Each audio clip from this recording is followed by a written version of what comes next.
Davom etamiz. Huquqni muhofaza qilish akademiyasining raqamli kriminalistika ilmiy tadqiqot instituti kiberlaboratoriyasi hamda Birlashgan Millatlar Tashkilotining giyohvandlik va jinoyatchilik bo'yicha boshqarmasi mintaqaviy vakolatxonasi hamkorligida raqamli kriminalistika asoslari mavzusida o'quv seminari tashkil etildi.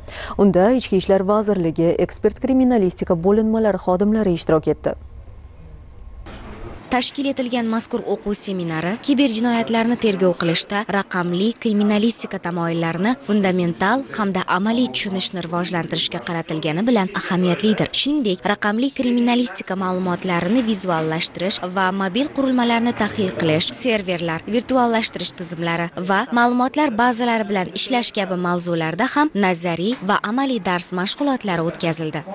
Ushbu 3 kunlik trening mashg'ulotlarida mutaxassislarga ekspert kriminalistika va raqamli kriminalistika sohasida ekspertiza yo'nalishlari, tadqiqot obyektlarini to'g'ri tartibda xulosalarini rasmiylashtirish, raqamli dalillar bilan ishlash, ularning maqbulligini ta'minlash, raqamli izlarni virtual makonda aniqlash, ularni to'g'ri tartibda, protsessual tartibda rasmiylashtirish va yangi turdagi raqamli kriminalistika sohasida ilmiy tadqiqotlar va ekspertiza yo'nalishlari o'rgatiladi. Olib borilgan dars mashg'ulotlari natijasida ishtirokchilar raqamli kriminalistika asoslarini o'rganish orqali kiberjinoyatlarga qarshi samarali tergov olib borish uchun zarur bo'lgan ko'nikmalarga ega bo'ldilar. Bu esa ularning professional malakasi va kiberjinoyatlarga qarshi kurashishdagi salohiyatini oshirishga xizmat qiladi.